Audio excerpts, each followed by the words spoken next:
bienvenidos a Conexiones en este viernes 15 de septiembre de 2017, una fecha muy especial para nuestro país y a propósito también de los temas que estaremos analizando esta tarde con nuestro invitado, porque tiene que ver, bueno, el tema de independencia, pero esto nos lleva a hablar también de la independencia de poderes, el caso del papel que ejerce la Corte Suprema de Justicia. Ya les vamos a explicar a ustedes un poco más adelante de qué se trata entonces la entrevista, pero saludar a quienes nos acompañan a través de la señal abierta de Canal 23, en los 4 departamentos de la zona oriental de nuestro país, también a quienes nos sintonizan por los servicios de cable de Tigo y Claro a nivel nacional. Nos encuentra usted en las plataformas digitales, estamos en la transmisión simultánea en el fanpage de TVO Canal 23, obviamente es en Facebook, también en la plataforma de Periscope en Twitter, en las cuentas de Will Salgado y desde luego de este servidor para que ustedes nos acompañen en la transmisión simultánea. Algunos de los temas relevantes, importantes, digamos, que podemos analizar esta tarde a la luz de la experiencia de nuestro invitado. Un poco sobre fallos, dice por ejemplo el titular de la prensa gráfica, esta es información de lo que ha ocurrido en las últimas semanas, sobre todo en septiembre. Fallos en gestión de Corte Suprema de Justicia costaron $4.3 millones, auditorías internas evidencian unas 700 irregularidades que generaron pérdidas. Este es un tema muy importante que nos va a ocupar algunos minutos también en la entrevista, sobre todo este. Dice, la expulsión de jefe de la CICIG causa crisis en Guatemala. Diario El Mundo lo titulaba así, el lunes 28 de agosto, se recordarán ustedes toda esta situación que generó el vecino país sobre el tema de la CICIG. Otros temas que están en desarrollo en Guatemala, por ejemplo, hay una reforma al Código Penal que impulsaron legisladores, fue aprobada, se supone que ha contado con el visto bueno de la mayoría, no de todos los legisladores en Guatemala, pero que tiene que ver de alguna forma una especie de blindaje, como se señala, por el financiamiento electoral ilícito. Eso es lo que están planteando los principales periódicos, por ejemplo, en ese país sobre este tema. Tenemos también el hecho de que el procurador de derechos humanos de ese país que ha recurrido a un amparo contra del Congreso por esas reformas penales, se trata de Jordan Rodas, quien llegó justamente el día de ayer a presentar ese escrito y a pedir entonces prácticamente la nulidad por ilegalidad de esa decisión de la Asamblea Legislativa de ese país. Un poco lo que está generando también allí de quiénes son los que votaron, quiénes no votaron, alguna lista de legisladores que se conoce ya de que no habrían acompañado esta iniciativa en el Parlamento, es un poco lo que tenemos adicional. Pues bien, esta tarde queremos agradecer que está con nosotros en nuestros estudios el doctor Francisco Rafael Guerrero. Él es ex magistrado de Corte Suprema de Justicia, ex director del Registro de Comercio del Centro Nacional de Registro CNR, articulista de la prensa gráfica, está escribiendo habitualmente ahí desde hace varios años y desde luego catedrático universitario. Doctor, es un gusto que nos acompañe, bienvenido, buenas tardes. Muchas gracias, William, gracias por la invitación. Bueno, perfecto, tenemos varios temas en agenda. Antes de retomar los puntos, recordarles a ustedes de nuestro patrocinador de Conexiones, Almacenes Bomba, la explosión de precios bajos con 19 sucursales en todo el país. Ahora está de aniversario y hay 57 premios para usted, 19 pantallas de 32 pulgadas, 19 licuadoras Oster, 19 tarjetas de regalo de $25. Esto va a durar hasta el 31 de octubre. Dicho esto, doctor, para que comencemos, colocando en perspectiva, entiendo que usted tiene mucho conocimiento, obviamente por toda la experiencia, el andamiaje que ha tenido, digamos, en el trabajo alrededor del tema constitucional, el Estado de Derecho, por ejemplo, pero me interesa que hablemos de la experiencia de lo que está pasando en Guatemala. Un poco por eso colocaba en perspectiva algunos temas relacionados, ¿no? Porque lo que ha derivado la crisis más reciente, por ejemplo, del mes de agosto, que mostrábamos allí, de la decisión que tomó Jimmy Morales, el presidente de ese país, de expulsar, de declarar non grato y expulsar entonces al responsable de la CICIG en ese país. Obviamente es una iniciativa que no prosperó, ¿no? Porque inmediatamente tuvo de alguna forma, digamos, ¿qué sería? No el blindaje, sino hubo una respuesta también constitucional a esa decisión del presidente, y bueno, eso se detuvo, pero Guatemala ha entrado en mucha ebullición en los últimos años a raíz de la instalación de la CICIG. Hablemos un poco de eso, de cómo es que se instala esa CICIG, sobre todo por lo que tiene que ver con las condiciones que constitucionalmente pueden haber en Guatemala para que se instale una estructura de esa naturaleza. Cuando uno ha escuchado a algunos expertos en nuestro país, gente que conoce esto en Guatemala también, dicen, bueno, lo que pasa es que también haya habido un problema de violación de soberanía. La CICIG se ha arrogado facultades que no le corresponden. Pero bueno, un poco denos alguna luz. El caso de Guatemala es muy interesante, desde luego, y difiere un poco del de nosotros. El 12 de diciembre del año 2006, el gobierno de Guatemala suscribió con la Organización de las Naciones Unidas, la ONU, el convenio relativo a la creación de una comisión internacional contra la impunidad. Ese convenio fue sometido posteriormente a la consulta que la Constitución de Guatemala le da, la facultad que le da a la sala, allá se llama Corte de Constitucionalidad. Y la Corte de Constitucionalidad en mayo del año 2007 consideró que no había violación a la Constitución de la República, por lo cual el Congreso, o sea, el Congreso de allá, la Asamblea Legislativa de aquí, exacto, el Congreso de Guatemala ratificó ese convenio el 1 de agosto de 2007. Todo eso se dio mientras ejercía la presidencia el señor Oscar Berché. Y así nació. Ahora, según el mandato que se le dio en ese convenio, ¿cuál era la función inicial, principal de la CICIG? Era apoyar al Ministerio Público, a la Policía Nacional Civil y a otros entes del Estado que trabajan en esas cosas, apoyar en la investigación penal para tratar de desarticular a unas estructuras que aquí son conocidas, por ejemplo, o equivalentes o aquí lo que se llama bandas de exterminio. Ese era un problema grave que tenía Guatemala en esos tiempos, lo que llaman la guardia clandestina, seguridad le llamaban ellos en el convenio. Sí. Así nació, con esa fuerza quedó instalada esa comisión ha venido prorrogándose. Ahora, perdón, doctor, sí, para que continuemos. En ese momento entonces quedó zanjada toda esta discusión de si había una violación de soberanía o no, o no había ni siquiera, digamos, análisis jurídico que apuntaran a esa posibilidad. No lo había, porque precisamente se hizo la consulta con la Corte de Constitucionalidad de Guatemala. De alguna forma podríamos decir que en ese momento hubo una especie de unanimidad de que podía instalarse. Es que la función de suscribir convenios los tiene el órgano ejecutivo, así se llama aquí. En Guatemala se llaman, los 3 órganos supremos de Guatemala ya se llaman organismos. Sí. Entonces el organismo, la Presidencia de la República, por medio de Cancillería, solicitó eso a las Naciones Unidas. Pero una vez que se había firmado, repito, el 12 de diciembre del 2006, se hace la consulta obligatoria pues a la Corte, y la Corte dijo, de constitucional, dijo, no hay violación a la Constitución. De acuerdo. Por lo tanto, que camine. Sí. Esa figura de la consulta no la tenemos aquí en El Salvador en nuestra Constitución como atribución de la Sala de lo Constitucional. Aquí se pueden hacer derechos de petición y de respuesta que está en el artículo 18, pero no esa consulta que tiene. Es que en Guatemala es una gran diferencia con nosotros, porque el Tribunal Constitucional no está dentro de la Corte Suprema de Justicia, como en El Salvador. Acá en nosotros el artículo 174 dice, la Corte Suprema de Justicia tendrá una sala de lo constitucional. En Guatemala es separado. Allá en la Corte Suprema hay 13 magistrados de la Corte Suprema, pero en la Corte de Constitucionalidad son 5 magistrados propietarios y 5 suplentes. Que por cierto es un proceso de elección bastante filtros. Y ha creado jurisprudencia. O sea, pues en Guatemala hay un tribunal constitucional separado al estilo europeo, al estilo Alemania, al estilo Italia, al estilo España. Aquí no, aquí quedó dentro de la Corte. Entonces, cuando la Corte de Constitucionalidad dijo que no había violación, entonces siguió. Inicialmente nació con esa fuerza, William. Estamos hablando entonces de 2006, dice. 2006. 2006 con el expresidente Berché. Oscar Berché. Así es. Entonces, pero la CICIG se instala como tal, ya como estructura y como tal, con todas las funciones y... Bueno, una vez que fue ratificada por el Congreso de Guatemala el 1 de mayo del 2007, pues ya vinieron, pues, cómo se iba a instalar. Pero usted ya fue con el presidente Otto Pérez.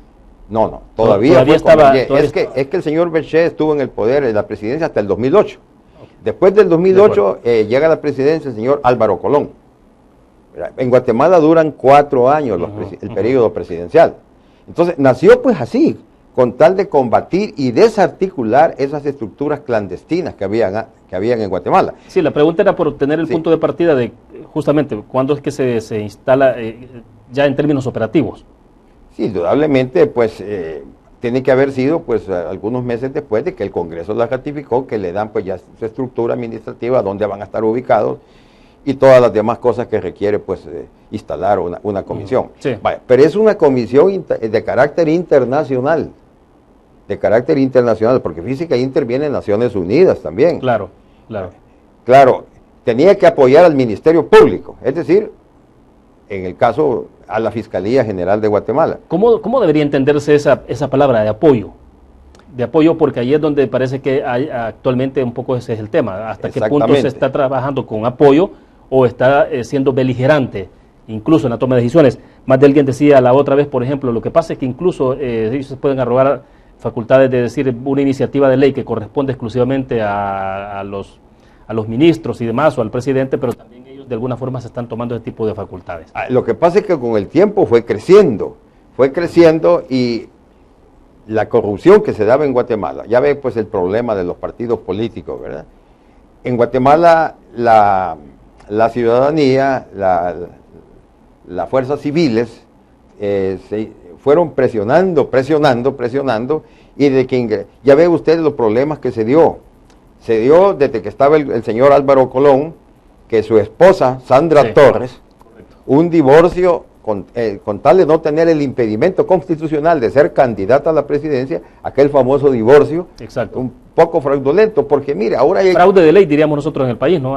¿Qué sería lo mismo allá? Sí, casi lo mismo, propiamente, aunque la Constitución de Guatemala no señala como el impedimento directamente a los cónyuges, a lo que se llama esposos, pero sí ellos que trataron de quitar esa cosa de por medio, y la señora Sandra Torres se lanza como candidata.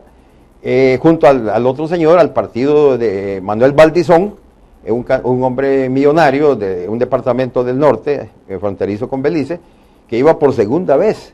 Pero el pueblo de Guatemala, cansado de ver esas cosas, pues así fue como aparece después este señor, Jimmy Morales, pues que venía de otro sector, forman una alianza y constituyen pues lo que se llama el Frente Nacional de Convergencia, ha surgido ahora.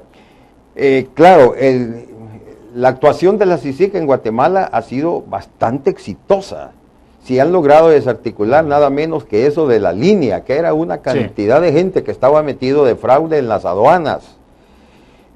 Bueno, de la señora vicepresidenta, se hablaba tantas cosas desde que ingresó, porque imagínense, después de ser reportera, reina de belleza en cosas, meterse a la política, pues y llegó pues a la vicepresidencia de Guatemala, se decían muchas cosas feas desde el inicio.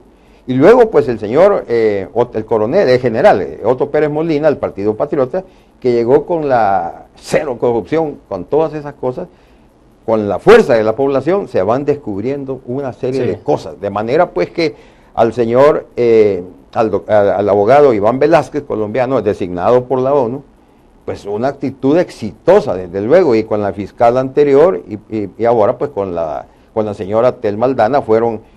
Pero ha llegado un momento...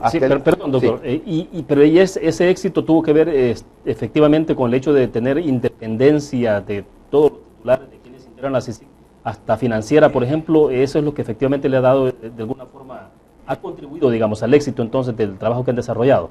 Es que fue creciendo, pues ellos dan facultades de apoyo técnicas, a saber qué cosas más, no sé si tendrán acceso a información que los ha permitido ir llevando, empujando pues el gran apoyo al Ministerio Público, que en este caso es ejercido por la Fiscalía General en Guatemala.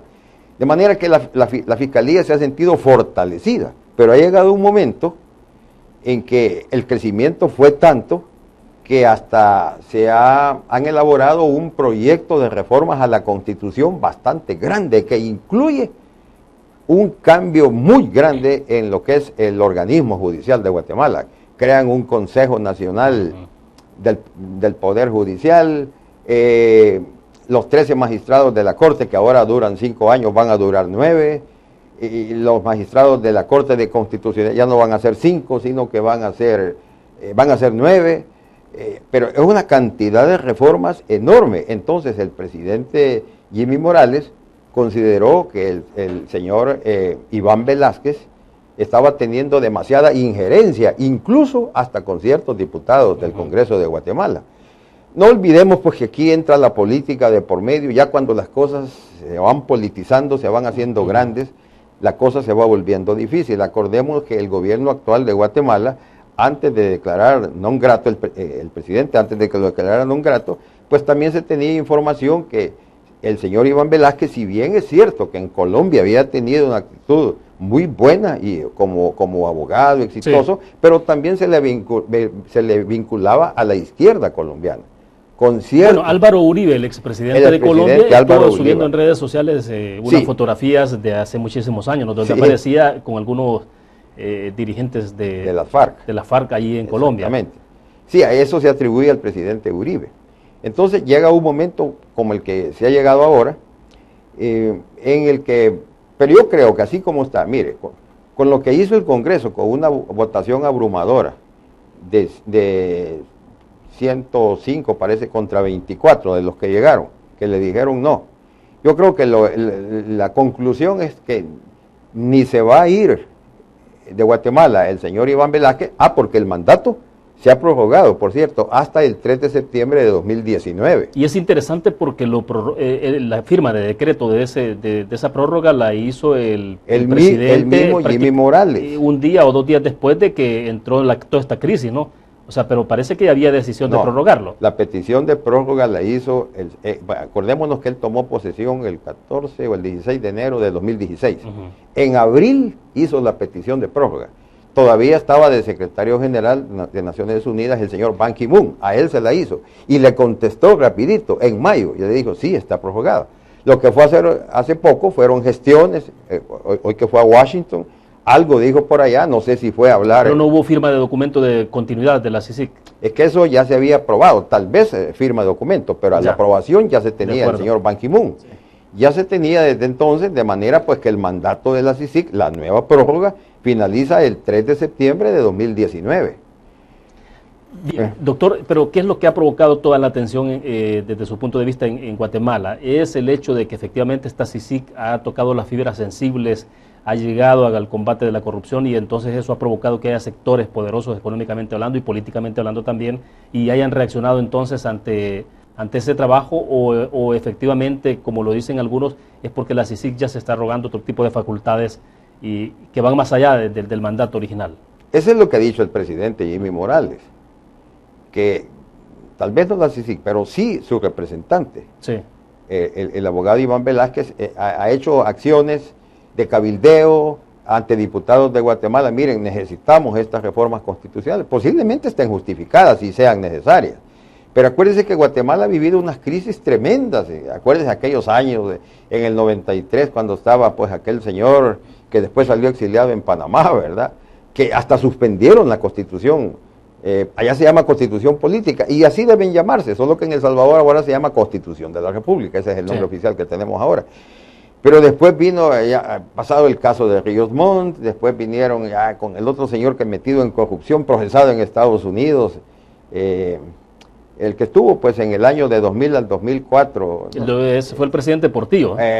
Alfonso Portillo, así es, entonces vinieron ese tipo de problemas. Guatemala pues ha sufrido, como todos estos países, esos problemas. Acordémonos que la economía de Guatemala es mucho más grande que la nuestra también.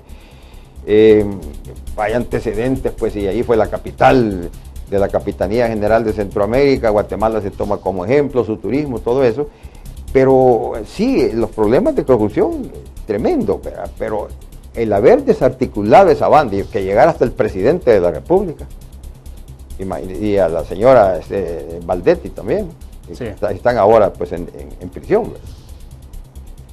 De acuerdo. Creo que tenemos que hacer una primera pausa comercial en este momento. Hacemos la pausa, doctor. Cuando retomemos la conversación en el próximo segmento, si hablemos entonces cómo se puede ver una estructura como la CICIG, en este caso la CICIG es en El Salvador, si hay posibilidades o no, el contexto que se ha creado. Ha habido declaraciones recientes también ya de incluso el sector empresarial donde dicen, bueno, lo que hay que hacer es fortalecer la Fiscalía General de la República. Bueno, uno dice, bueno, entonces hay que fortalecer todo el Estado de Derecho en este país, Fiscalía General, Procuraduría de Derechos Humanos, Corte Suprema de Justicia, Policía Nacional Civil, por ejemplo, uno piensa en todo eso. Hablamos de ese tema después de la pausa comercial. Recuerdo a ustedes nuestro patrocinador de conexiones, Almacenes Bomba, con una promoción de aniversario que va hasta el 31 de octubre de este año. Volvemos.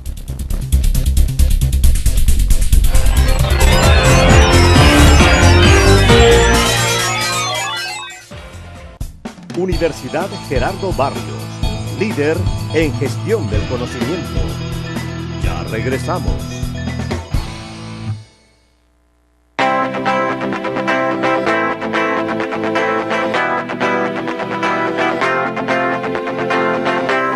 Mi nombre es Mari Portillo.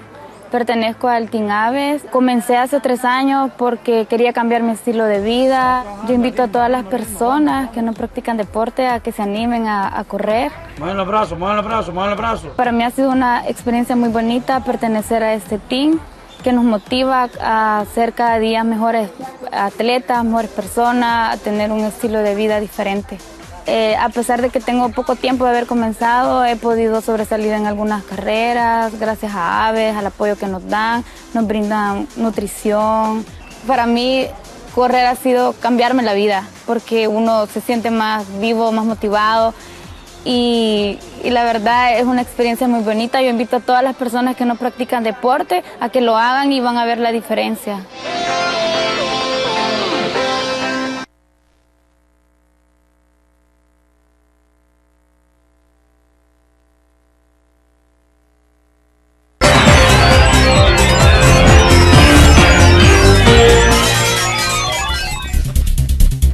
Es un gusto que siga con nosotros. Transmitimos en vivo desde la ciudad capital San Salvador. El doctor Francisco Rafael Guerrero, ex magistrado de Corte Suprema de Justicia, está con nosotros en nuestros estudios. Decíamos al principio, el articulista en este momento de la prensa gráfica, también catedrático universitario y otros cargos que ha tenido importantes, con mucha experiencia en la vida académica sin duda alguna.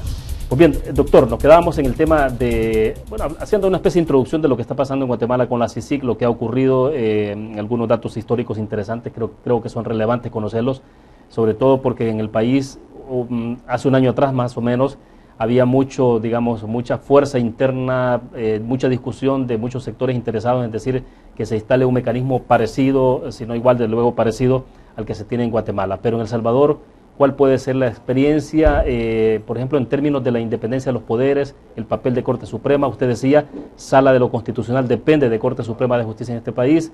En Guatemala es lo administrativo. Es distinto, ¿no?, el mecanismo. Pero bueno, si nos ubicamos en El Salvador. En El Salvador, que la investigación del delito necesita un gran apoyo, desde luego que sí. El fiscal general de la República dice que ha sido amenazado, él y su familia. Exacto. Que necesita un gran apoyo, desde luego que sí. Que necesita más recursos también, porque todos sabemos el presupuesto paupérrimo que tiene el Ministerio Público en El Salvador. El Ministerio Público, pues, no solamente lo integra la Fiscalía, sino que también la Procuraduría General y la de Derechos Humanos. Presupuestos paupérrimos. De manera que con poco personal, este señor está haciendo lo que puede. Desde luego, porque se necesita mucho apoyo, pero yo a la creación de unas CICIGs en El Salvador le veo algunos problemas de índole constitucional, que no las tuvo la de Guatemala. Porque si así fuera, bueno, en primer lugar tendría que solicitarse a las Naciones Unidas. Y eso tiene que hacerlo el Ejecutivo. Y parece que de parte del Ejecutivo como que no hay mucho deseo, pues, de abocarse a Naciones Unidas. Bueno, el entonces presidente Funes fue el que más habló de este tema, ¿no? Y parecía que él iba a impulsar esto en los primeros 2 años que él tuvo. Después de eso... Sí, los primeros 2 años. Exacto, hasta ahí. Después eso se diluyó prácticamente. Después con Sánchez Serén no se ve por dónde. No se dice por un lado. Luego, pues, tendrían que, si se firma ese convenio, por tratarse, pues, de un convenio internacional, que después se va, al ser ratificado por la Asamblea Legislativa, se va a convertir en ley de la República, porque así lo dice la Constitución. Pero cuando sea, una vez que sea ley de la República, le garantizo o le aseguro que no van a haber personas que en el uso de su derecho ciudadano van a ir a pedir que se declare la inconstitucionalidad porque van a alegar algunas afectaciones a la soberanía u otras cosas. Como le expliqué pues en el segmento anterior, no lo tuvo Guatemala porque allá existe la consulta previa a la Corte de Constitucionalidad. Aquí se corre ese riesgo y supóngase que la Sala de lo Constitucional lo declara inconstitucional. Yo le veo pues de entrada ese tipo de problemitas que no la tuvo la de Guatemala. Aparte que entra ya la política, pues, ¿verdad? Porque en el mandato, cuando se firma un convenio, ahí vienen claramente las cláusulas, cómo se va a aplicar, quién lo va a aplicar. Claro. Y claro, pues el apoyo, pues, precisamente contra la impunidad, porque el problema está ahí, que quedan delitos y el problema es la corrupción que hay, que es lo que ha partido a todos los países de América Latina. Ya vemos pues los ejemplos que hay ahora. Entonces yo le veo pues ese tipo de entrada de índole constitucional, pero desde luego, y repito, que el fiscal sí necesita un gran apoyo. Hay recursos en personal para seguir combatiendo con valentía, porque sí, miren, no es menos pues haber desarticulado, pues si la misma fiscalía del titular anterior estaba infiltrada, usted sabe, pues se menciona pues a un empresario pues muy conocido, pues que ahora pues anda huyendo de la justicia y tantas cosas que se ha visto, ¿verdad? Entonces, si no se combate la impunidad, pues estos países no siguen adelante. Ahora, lo que se hablaba en su momento era de cuáles son las condiciones reales que tenemos de cada uno de los ministerios involucrados en el tema de aplicación de la justicia, y se decía, bueno, en la medida en que públicamente se ha demostrado de que tienen un nivel altísimo de ineficiencia, porque no hay apoyo presupuestario, etcétera, etcétera, en esa medida eso va justificando la necesidad de que en el país se pueda instalar una estructura como esa. Pero usted decía, entonces hay un problema de carácter constitucional. Que podría darse. Que podría darse, pero hay en el articulado de la Constitución, por ejemplo, ¿cuál es el punto que podría más, digamos, contravenir en el marco de un posible acuerdo de ese tipo, o convenio? Que una vez ratificado ese convenio y al convertirse en ley de la República, pueda ser atacado con demandas de inconstitucionalidad ante la Sala. Pero alegándose, por ejemplo, ¿qué punto? El tema de violación de soberanía, bueno, eso, por las facultades que tiene cada una de las instituciones. Porque vaya, por ejemplo, en este tema de apoyo, cuando dice ese apoyo, pues, o coordinación, ese tipo de cosas, cualquiera dice, bueno, no parece que pudiera haber tanto problema, pero ¿cuál podría ser el tema? Bueno, para eso habría que tener presente, pues, el convenio que se firme, porque sí, ahí están las cláusulas, sí, ahí se va a ir a atacar algunas cosas, porque quien presente esas demandas de inconstitucionalidad, pues tiene que señalar específicamente cuáles son los puntos que ataca. Entonces, como no lo tenemos, no sabemos qué va a venir, solamente noticias sueltas, por eso podría ser una de esas, la violación de la soberanía. Si por otra parte, mire, William, si la Constitución de la República nuestra, en el artículo 193, le da unas grandes facultades al fiscal general de la República. Si solo eso, promover de oficio a petición de parte la acción, la tercera, dirigir la investigación del delito con la colaboración de la Policía Nacional Civil, pero en la forma que determine la ley. Es decir, ahora es al revés, porque antes de esta reforma, acuérdese que antes pues la Guardia Nacional, la policía, primero lo capturaban y después decía, no, él fue. ¿Por qué? Sí, porque claro, la Guardia no se equivoca. La presunción de inocencia, sí, pues esto cambió. Ahora es la Policía Nacional Civil la que debe tener la dirección funcional, así se llama ahora, la dirección funcional de la Fiscalía. Es la Fiscalía la que investiga. Desde luego la policía puede capturar en flagrancia. ¿Usted cree que las instituciones de este país tienen la suficiente capacidad, me refiero intelectualmente hablando? Porque otra cosa es la capacidad financiera que pueden tener, los respaldos y personal con el que cuentan. Pero en términos de capacidad intelectual y todo esto, ¿hay en este país como para que cada una de las instituciones comience a funcionar como tal? Mire, capacidad intelectual puede haber si ahora ellos reciben capacitaciones. Si ahora, mire, por leyes y por capacitaciones de entes extranjeros, aquí no nos quedamos pobres. Lo que sucede es que, imagínense, un fiscal, ¿cuántos casos tiene asignados? Claro. Si son como los médicos que hacen turnos, desvelados, llegan cantidad de casos asignados. Es la misma falta de recursos. Pero mire, capacidad intelectual, pues yo creo que sí la pueden tener. Yo sé que algunos abogados critican a los demás colegas, dicen, esa no sabe nada, a veces es un ignorante, pero tampoco hay que hacerlo de esa manera. Porque también lo que se requiere, desde luego, usted sabe, valor, valentía, saber pues que su vida está en peligro, que puede morir, que puede sufrir un atentado. Si es que no es de menos estar luchando con el crimen, imagínense ahora a lo que hemos llegado, que las pandillas se han vuelto pues ya parte del crimen organizado, ya no son las agrupaciones de muchachos que nacieron como antes. Sí. Ahora están metidas con el crimen organizado, narcotráfico, tráfico de armas. Es una cosa que estamos, como dicen algunos analistas, estamos prácticamente en guerra. Ahí le lanzan una granada a la subdelegación de Zaragoza. Bueno, si eso es lo que vimos durante el tiempo de la guerra, que atacaban puestos de la Guardia Nacional, de la policía, eso casi lo mismo estamos viendo ahora, verdaderamente con mucho más peligro. De ahí viene que las encuestas reflejan pues de que el principal problema es la inseguridad y la economía, problemas graves. Ahora, ¿qué es lo que tendría que hacerse entonces en el país? El caso de la Fiscalía General, usted lo decía, bueno, sí, que evidentemente, bueno, si uno revisa estadísticas de comportamientos en los procesos judiciales, cuántos procesos judiciales se desarrollan, cuántos son los que llegan finalmente, el caso de los asesinatos, cuántos se investigan, cuántos se llevan finalmente a juicio, cuántos son los que se condenan o no, o sea, y al final de cuentas uno ve los niveles, bueno, no sé, o sea, de 10 asesinatos, cuántos se pueden investigar en este país, o de 100, digamos, si está claro de que puede estar arriba del 80-90% de casos que no se investigan. Entonces, es decir, la ubicación, el diagnóstico de cómo estamos, todo el mundo lo tiene, ¿no? Exactamente, la ubicación el pueblo lo sabe claramente. ¿Qué hacer entonces? La cantidad de asesinados todos los días es grande, con todo y que ha disminuido, pero sigue siendo grande. La inseguridad que hay. Ahora, que se pueden llevar por supuesto, la fiscalía, la policía tienen sus medios de investigación que a veces tardan meses. Y por último dicen, a los meses o al año ya capturamos a fulano que cometió un delito en el 2015. Poco a poco, entonces la justicia va marcando lenta. Y luego la fiscalía tiene que presentar bien los casos, tiene que apoyarse, porque si no, al llegar a los tribunales, pues los jueces no tienen otro remedio pues que dictar lo que corresponde sobre el seguimiento. La fiscalía lo sabe eso. Y no es necesariamente porque el juez esté torciendo la aplicación de la justicia y diga quiere beneficiar a alguien. Mire, los jueces ahora tienen bastantes capacitaciones. Siempre hay algunas lunarcitos en todas partes, ¿verdad? Eso no se puede decir que todo el mundo va a ser perfecto.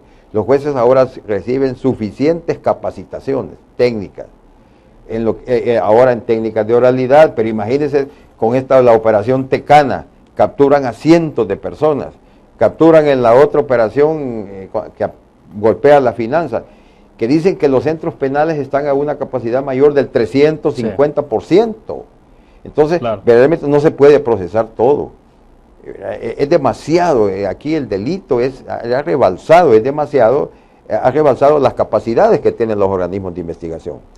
Bueno, el año pasado, cuando estaba más bien en ejercicio de sus funciones, Luis Martínez como fiscal general, él hablaba de la necesidad de incrementar el número de fiscales, por ejemplo, y eso se mantiene, ¿no? Ese dato de que hay necesidad de incrementar el número de fiscales para poder superar la mora que se tiene en los procesos de investigación en la fiscalía.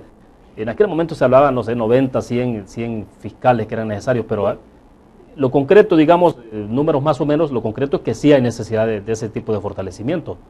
Por supuesto, yo creo que él logró conseguir unas plazas, logró conseguir un poco de presupuesto, pero eso no es suficiente, ¿verdad? Es que mire... Ahora, no solo basta con fortalecer la fiscalía, todo el tema porque la fiscalía puede hacer en su momento un buen trabajo, pero depende también de la Policía Nacional en algún momento, luego finalmente en los tribunales. Exactamente. Tienen que postular bien, tienen que presentar bien los casos ante los tribunales, si no, pues es que el problema es que el juez es un aplicador de la ley. Miren, en el sistema penal anterior, en el de 1974, ahí era distinto. Bueno, yo en esos años... cuando teníamos todavía la figura de jueces de paz en los municipios, ¿no? Y que se buscaba... Los jueces de paz todavía están en los municipios. Pero vean aquella figura donde el juez era la persona, digamos, el que se buscaba que fuera más honesto, no necesariamente un abogado. Estamos hablando todavía de ese tiempo, ¿no? ¿Cómo no? Pero fíjese que en ese tiempo, con el Código Procesal Penal, el sistema de 1974, el sistema era diferente. Yo fui juez de lo penal 6 años. Sí. En ese entonces los jueces investigábamos. Pero ¿y luego tenían facultades de investigación entonces? Teníamos facultades de investigación y los jueces llevábamos las dos partes. Llevábamos la instrucción y llevábamos lo que se llamaba el plenario, o sea, hasta dictar sentencia, pronunciar sentencia. Hoy no. Fue creciendo todo esto, es más, el sistema penal se estandarizó en casi todo el mundo, por lo menos aquí en la América Latina se estandarizó. Los derechos humanos tuvieron una gran influencia, se le quitó al juez la facultad de investigación. Hoy el juez es como un árbitro. El árbitro en un partido, ¿qué es lo que hace? Pues ver las faltas que puede cometer uno el otro. Así es ahora, el juez ya no investiga. Esa labor le corresponde a la Fiscalía y a la policía con la dirección funcional de la Fiscalía. ¿Fue correcto eliminar esa facultad? ¿Usted cree que sí? Es que ¿Comparte ese criterio? Es que ese sistema ya no podía ser sostenido, porque el derecho penal tenía que modernizarse, estandarizarse en el mundo. Por supuesto, pues que sí, daba algunas cosas efectivas, pero es que también, miren, en mi tiempo de estudiante de Derecho, por ejemplo, yo recuerdo que cuando había un muerto era un escándalo. Claro. Yo estaba haciendo, por ejemplo, mi primer interinato en un juzgado de paz, y un muerto, llegaban los periodistas a ver quién fue y todo. Mira, ahora es cantidad de gente la que fallece todos los días, todo ha cambiado. El país está superpoblado. Cuando hay superpoblación hay demanda de servicios básicos. Y ya ve usted la situación económica de haber sido El Salvador el país más pujante de Centroamérica en los años 70, cuando nació el mercado común centroamericano. Mire cómo estamos ahora en el último lugar. Al ver las estadísticas, esos gráficos de barras que se ponen ahora, y ver Panamá, Costa Rica, Honduras, Nicaragua incluso, y nosotros como estamos bien pequeñitos. Entonces, todos esos problemas sociales, el desempleo, la falta de inversión externa es un problema grave aquí. Entonces, el desempleo que hay, mire cómo salen a asaltar buses y todo eso. Entonces, la superpoblación ocasiona verdaderos problemas y no se pueden satisfacer todos los servicios públicos. Aparte de que al Ejecutivo pues le corresponde pues mantener la armonía social, pero ellos dirigen la política porque esa es su atribución, como también dirigen las finanzas públicas, que es una modalidad en que el Estado maneja sus cuentas. ¿Cree usted conveniente de que se siga aplicando en términos porcentuales ese 6% del presupuesto general de la Nación al órgano judicial en el país? Mire, eso fue una cosa. ¿Hasta dónde, por ejemplo, eso genera incluso algún posible desbalance? ¿O por qué no establecer, equiparar un poco todo el apoyo que se da entonces Policía Nacional Civil, también a los jueces, desde luego, que están ahí, pero el caso de la Fiscalía General de la República y la misma Procuraduría de Derechos Humanos? Sí, mire, es que eso fue una conquista, verdaderamente en el tiempo que yo me inicié mi carrera judicial. Sí, mire, había veces que no había ni papel para resolver, era una carencia. Sí. Es más, los magistrados todos los años se enviaban al Ministerio de Hacienda, concretamente a la Dirección General del Presupuesto, iban 2 magistrados respetables a hablar con el ministro de Hacienda, no los atendía, se los remitía al director, y era un señor, un viejito que les decía, no hay. Era una carencia exagerada, eso fue una verdadera necesidad, haber logrado el 6%, pero fíjese que también el 6% ha sido mal interpretado.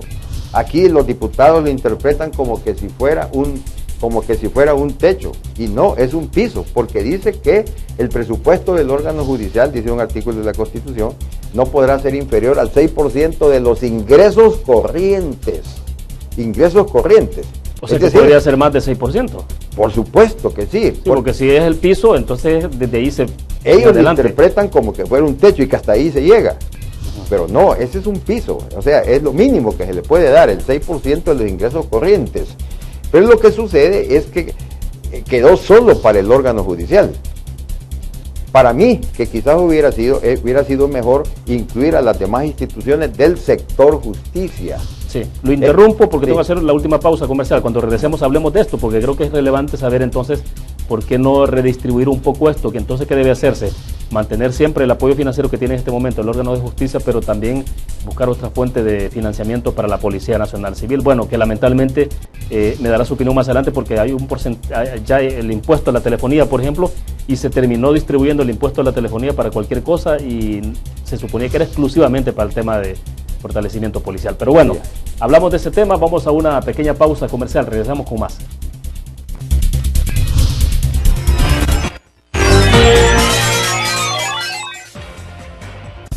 Universidad Gerardo Barrios, líder en gestión del conocimiento. Ya regresamos.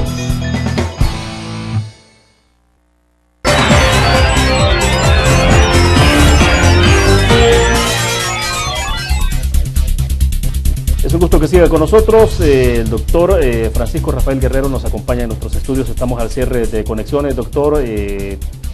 Una hora es bastante, pero en televisión a veces se nos hace corto, ¿no? Y, lo vamos a invitar más adelante, quizás a hacer, ya participar en el panel con otros colegas suyos para hablar de todo este tema. Sí. Pero eventualmente creo que hemos aprovechado el tiempo. Lo interrumpía en el segmento pasado al cierre, le decía, bueno, importante entonces, estamos claros, hay que fortalecer el órgano de justicia en el país y no debería estar en discusión lo del 6%. Y usted decía, lo que hay ahí es un piso, puede ser más que eso. Pero el tema es los desbalances que uno observa, ¿no? Desde fuera y dice, bueno, ¿qué está pasando con la Fiscalía General de la República? ¿Qué ocurre con la Policía Nacional Civil? Y decisiones que se toman que a veces parece que no son muy atinadas. ¿Cómo se puede establecer un presupuesto a la telefonía, un impuesto a la telefonía, porque va a destinarse a la Policía Nacional Civil, pero finalmente se termina para cualquier otra cosa y poco para eso? Sí. Por los mismos problemas mismos problemas de caja que tiene actualmente el gobierno, ¿verdad? Pero no se puede, cuando en la creación de un tributo está destinado el fin específico, pues debe ser destinado para eso, porque si no, pues se corre el riesgo de que sea una malversación, un mal uso, ¿verdad? Sabemos que el gobierno tiene serios problemas de caja en la actualidad, ya ve el problema de las pensiones, que es tan complejo y todo eso. Pero lo que sucedió, yo le justifiqué en el segmento anterior la necesidad que hubo de haber creado un porcentaje, se logró, y así lo dice pues el artículo 172 de la Constitución, que el órgano judicial dispondrá de una asignación no menor del 6% anual, no menor, o sea pues un piso, no un techo como le interpretan los diputados, pero solo se incluyó el órgano judicial, debió haberse incluido al sector justicia, que ahí incluye pues, a la Fiscalía General de la República, al Ministerio Público. Lo que pasa es que eso ya no se puede tocar porque implicaría una reforma constitucional. Nuestra Constitución no está diseñada para andar convocando asambleas constituyentes, está diseñada únicamente para reforma, que se tome el acuerdo en una asamblea, en una legislatura, y ese acuerdo de reforma constitucional debe ser ratificado por la siguiente legislatura, pero por mayoría de 2/3 de diputados. Sí, estamos hablando del primer paso es 43 votos, ¿no? La mayoría simple 43. Mayoría simple, y después entonces 56. En la siguiente legislatura debe ser ratificado, pero ya con mayoría calificada de votos. Ese fue el sistema que quedó en la Constitución de 1983. Ahora, ¿por qué lo que estamos observando sobre este tema de la aplicación de justicia, las debilidades y todo esto tiene que ver con una situación que se ha vuelto bastante crónica, doctor? Ya está claro, es decir, hay un tema grave en el país con el presupuesto, pero prácticamente esto lo venimos chineando desde hace muchos años. Por supuesto. Mire, si yo desde que tengo memoria, desde que era niño, pues a mí me ha sido bastante aficionado. Me ha gustado mucho leer la historia de El Salvador, de Centroamérica. Yo desde que tengo memoria, leyendo por ejemplo la ley moratoria que impuso el general Maximiliano Hernández Martínez, allá en la primera parte de su gobierno, en los años 30. Una ley moratoria, imagina que suspendió los pagos.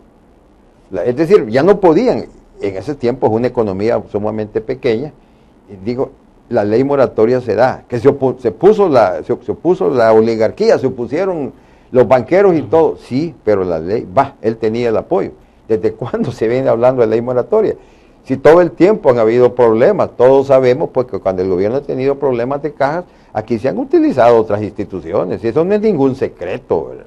El banco hipotecario, cómo nació de grande, se ha hablado del seguro social, préstame por aquí, hagamos aquí milagros, es como pues en el hogar, ¿verdad? Cuando no alcanza, eso no es nada nuevo. Ahora, como es demasiado complejo, hay demasiada población en el país, y como el gobierno pues diseña su política, acordémonos que este gobierno pues tiene un plan de trabajo quinquenal, así es, lo diseñó y es un grupo pues todos sabemos pues en el Ejecutivo, entonces esa cosa requiere gastos, todos esos festivales del buen vivir, gobernando con la gente, todas esas cosas que están de moda hoy en estos países requiere dinero, pero tampoco es nada nuevo. Pero hay un tema de prioridades entonces en donde usted invierte el dinero del país, el poco dinero que se tiene. Sí, por supuesto que tiene que haber prioridades. Y ya ve cómo salen a cada momento los problemas en los hospitales, pacientes en el suelo. Pero mire, eso no es nada nuevo. Si en los gobiernos militares, que por cierto los analistas de izquierda ahora dicen que fueron mejores, los gobiernos militares, hoy hablan, ¿se acuerda? El presidente Arturo Armando Molina tenía aquel programa que se llamaba Una cancha por un día. El gobierno móvil andaba en un montón de Una cancha por un día suena Obras por un día. Pues sí, horas por un día, horas materiales. Él llegaba a las dependencias del gobierno así, de improviso, antes de las 8 de la mañana Sí. ya estaba ahí. De manera pues que estos problemas se ha ido acumulando con el tiempo, porque ahora solo se habla de millones de millones. Ahora, pero se acumula y se pone más en evidencia en la medida en que el país tiene altos niveles de violencia, altos niveles de homicidios. Pues sí. Si no tuviéramos ese nivel o de penetración de crimen organizado y demás, poco se estaría hablando sobre la justicia, ¿no? Sí, pero es que también, mire, todo eso también tiene un origen. Y yo siempre he dicho pues que ante todo pues está la base de la educación. Mire, si ahora vivimos, no solamente hay violencia criminal, delincuencial, es que la violencia es verbal ahora, aprovechando las redes sociales, todos estos Sí. aparatos. Mire la forma como se habla ahora, cómo se ha degenerado el idioma, William. Mire, la Constitución de la República, todo funcionario antes de tomar posesión de su cargo, así lo dice la Constitución, promete cumplir y hacer cumplir la Constitución. El artículo 62 de la Constitución dice: el idioma oficial de la República es el castellano, y Sí. que el gobierno está obligado a su conservación, es decir, a cultivar el idioma. ¿Y qué Claro. tenemos ahora? Estamos creando casi un Spanglish, un lenguaje ideológico. La Real Academia, que es la autoridad que tenemos en materia de la lengua española, nos dice que el castellano es una lengua inclusiva, que los nombres entre varones y hembras deben estar diferenciados, pero que no pueden haber esas cosas, esa degeneración ideológica que hay ahora. Imagínense, el artículo 55 de la Constitución habla que la educación tiene por fines, y le habla la parte espiritual. Vaya a ver si eso se puede atender Sí. ahora en los centros educativos. No lo hay. Precisamente dice que el artículo 5, la educación tiene los siguientes fines: lograr el desarrollo integral de la personalidad en su dimensión espiritual. Vaya a tratar de usted hablar cosas en algún lugar de dependencias del gobierno, ¿qué le dicen a uno? Yo lo he tenido esas Sí, experiencias. inmediatamente se hace referencia a la separación de poderes. No, y le dicen a uno, mire, eso no lo puede hablar aquí, háblelo en su casa o en su iglesia. No se puede ni siquiera inculcar valores. Yo he visto sentencias de tribunales en el cual ya la moral ya se considera como un valor abstracto, ya no lo toman. Hoy todo es relativismo, una moral relativa, pues, que se puede exhibir, se puede hacer lo que quiera. Y miren, esta gente no se está pensando en los niños, en la generación actual, lo que va a ser dentro de pocos años. Mire, si es una destrucción que se está creando en el país, o sea, estamos siendo diezmados, no solamente por la violencia, sino por la violencia verbal, también por el lenguaje ¿Usted que ve una utilizan. influencia excesiva sobre todo este tema del modernismo? Debemos de estar preparados para el modernismo, desde luego, las cosas cambian. Cuando nosotros hemos mencionado en algunas charlas, yo pues que vengo de lo académico y sigo en lo académico, le dicen a uno, mire, pero es que ustedes están en la edad de piedra. ¿Y cómo vamos a estar en la edad de piedra? Precisamente estamos tratando de fomentar valores, los conceptos que nos aprendemos. Cuando le dicen a uno, mire, eso no se habla, por ejemplo, eso del matrimonio igualitario, ¿qué es lo que dijo la presidenta Bachelet en Chile? Dice, no traten de imponer sus creencias personales. Pero es que miren, no son creencias personales, es el entendimiento de grandes mayorías. ¿Cómo se concibe la separación de iglesia y Estado? Bueno, eso es algo que viene desde hace mucho tiempo. Antes se hablaba, por ejemplo, hoy se habla de que la educación será esencialmente democrática. Sí. Hubo un tiempo que se habló que tenía que ser laica. Laica significa pues que el Estado pues no debe estar apegado a confesión alguna, Sí. porque sabemos la influencia que tuvo la Iglesia Católica en el Acta de Independencia de Centroamérica, por ejemplo. Mañana es 15 de septiembre, se firmó en Guatemala. Ahí hay un artículo en el acta que dice que se conservará la religión católica como la religión oficial. Nacimos a la vida independiente sin leyes, seguimos viviendo los primeros años de prestado de las leyes españolas, de manera que la Iglesia Católica tuvo una influencia tremenda. Doctor, y porque casi estamos cerrando, ¿hay respeto al Estado de Derecho en el país? ¿Cómo lo puede calificar usted?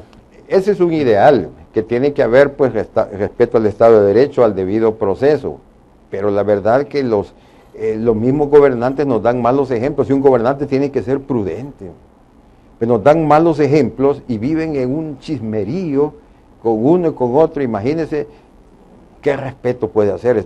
Acción engendra reacción, dice una cosa, contesta el otro. O sea, yo me pongo a pensar, me preocupa el futuro de este país, imagínense, el daño moral que se está haciendo. Si aquí lo que se necesita, William, es un rearme moral, verdaderamente. Ahora, no somos santos, ahí están las iglesias, pero es que las iglesias son, como dijéramos, hospitales para pecadores. Todos pues tenemos derecho a regenerarnos, tenemos derecho pues de las experiencias pasadas. Pero las iglesias o todos los que hablan de estas cosas no son clubes de santos de santos no hay, eso solo Dios. ¿Verdad? Pero porque alguien se mete a hablar de estas cosas, ya le empiezan a sacar, no, pero este fulano, pero este hizo, pero este. Si de esos perfectos no hay, eso no lo hay, no lo van a encontrar. Lo que hay en términos de aplicación de justicia es imposible hacer esa separación.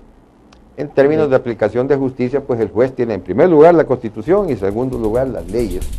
Por supuesto que esto no es nada nuevo, viene desde los libros antiguos, ¿verdad? No tuerzas el derecho.